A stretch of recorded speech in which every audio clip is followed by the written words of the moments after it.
see.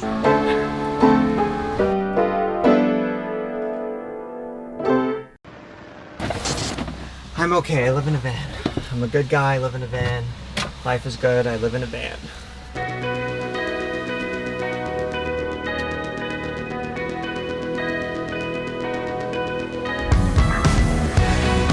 We built an amazing custom home, tiny home, luxury home on wheels, Mercedes-Benz Sprinter, and in this video we're going to break down all the costs.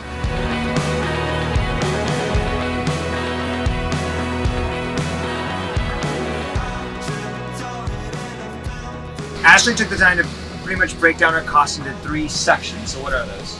The van itself, all the materials that you see within the van. The third cost is labor. I think the most obvious one, the most expensive thing, the van. How much did we pay for that? We paid $30,000 for this van. We equally spent the same amount of money on all of the materials.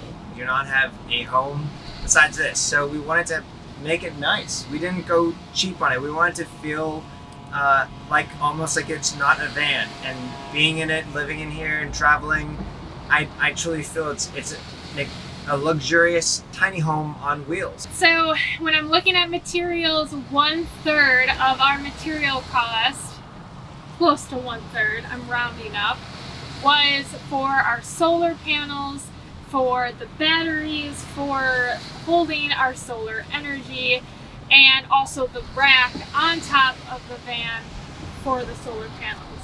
So I'm just gonna wrap that all into one package and call our energy. Ding, ding, ding, ding, ding.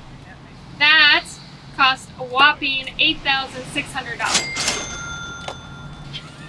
I think this was a cost we researched that there was no way we're going to get a slick deal, and in fact, when it comes to your energy, something that, and you know, we're boondocking, we're solar paneled, it's not something that you wanted to try to find some cheap deal of some used energy, because you know, if that goes out, your whole van life ends. Yeah, and we spent more money to get lithium batteries, which prior to starting this process, I didn't know the difference, that there were different batteries. Yes, naive as that sounds, I never had an intention of living in a van. But lithium batteries are more expensive. However, it does allow you to run that battery all the way to 0 without damaging the unit.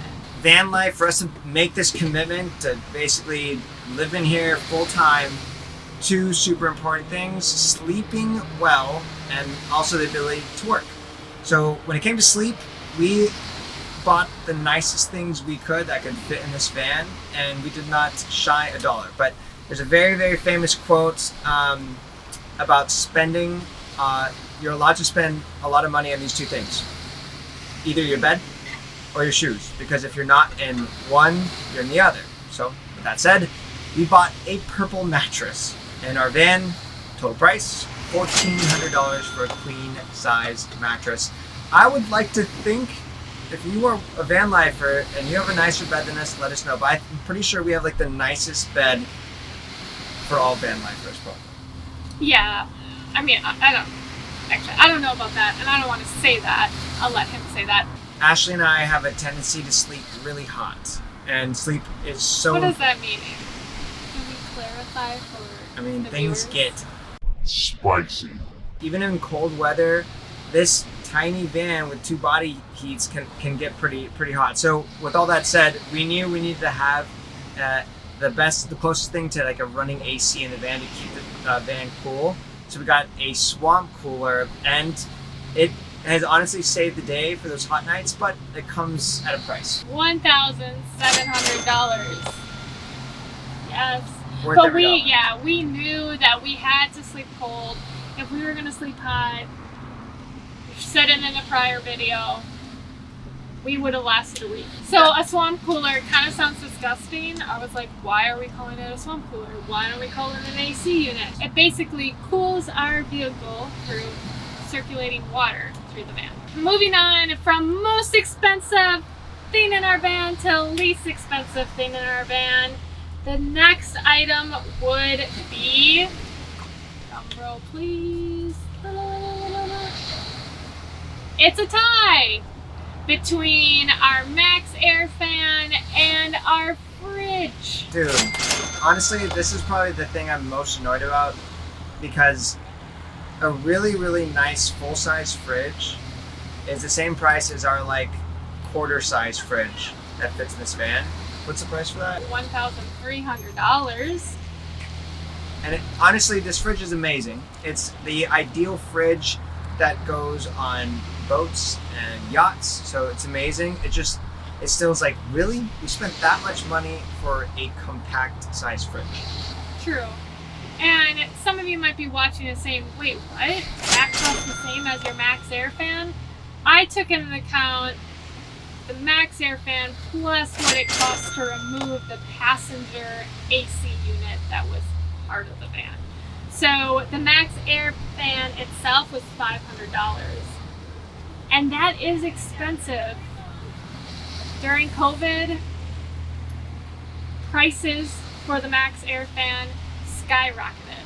Why? Because the demand was there. Low quantity, high demand, prices are going to increase. Van life became like very trendy during COVID. Yeah. And we're, I guess, suckers for that trend. Yeah. I take that back. Here's the most annoying thing in the world. We bought a composting toilet through lots of research. Composting toilets, they're the most self-sustainable toilet you can get. We didn't want to go having to wait in line at dump station like most RVs. You go, number one, it fits a very nice, expensive bucket. And you go number two, and it basically composts. We've actually not used number two in the van. Yeah, No. you gotta be real. Have not taken shit in here. Adrian. But it's there, just in case, emergencies. Now, I can't believe that this glorified bucket plastic toilet cost $960. $1,000 for a toilet. $960. A lot of vans choose not to have a toilet, or if they do have a toilet, they have more of a porta potty type style toilet.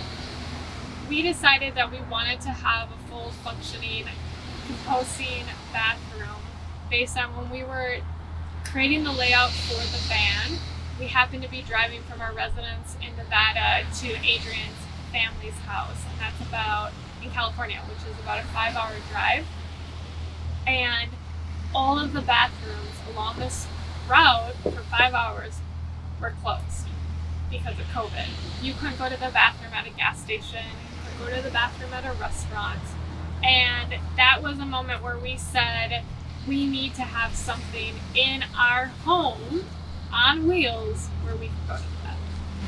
So while it seems like a lot of money, I personally find comfort in the fact that we have that to use. PPE and pooping. Ashley, who, by the way, if this hasn't been mentioned yet in this video, she gets full credit for like the design of why it looks amazing. And so we bought a super nice sink. And what was the total cost of that? The sink plus the faucet was about $500. The thing that you have to keep in mind is my interior design aesthetic. I really wanted this modern farmhouse sink, and I had ideas. Adrian, obviously, his one demand request, was that we incorporate black into the van. That being said, one thing you have to think about is the weight. The weight of every single item that went into our van had to be considered, and we had to make decisions based off weight. Unfortunately, that farmhouse sink that I wanted weighed too much, so we couldn't have it. But I found a really nice alternative. We actually went with like a bar, like a kitchen bar sink, because those are deep but small. So consider that if you're looking for what type of sink you want in your van. So that's pretty much the biggest costs and the main most important things of how we built our van and our true honest cost. So with all those major expenses added up, our total cost for our luxury tiny home van is $78,200. That's a lot. Ashley and I have, since we've known each other, have always had really good financial habits. When we met, we basically were able to pay off all debt within a couple years. We've always saved more than what we've spent. And so to have a van like this is truly a blessing. We paid everything in cash. We don't have any kind of debt on the van. And I think, the biggest thing, I understand there's some people here trying to do van life because they have to. We're really doing it by choice. It's a very fortunate thing to say. But I truly think if this is something you want to do and you don't have the funds, all it takes is, to make that daily sacrifice to start saving for this goal of yours. And I promise once you reach it and you're living it, it's all going to be worth it. This is on the higher end in terms of cost for a van. We did pick more of the higher end appliances and functionalities within the van, but I have seen a lot of different van costs that are across the map, and a lot of them are nowhere near this cost as well. So you can definitely set a budget that's realistic for you and try to achieve that.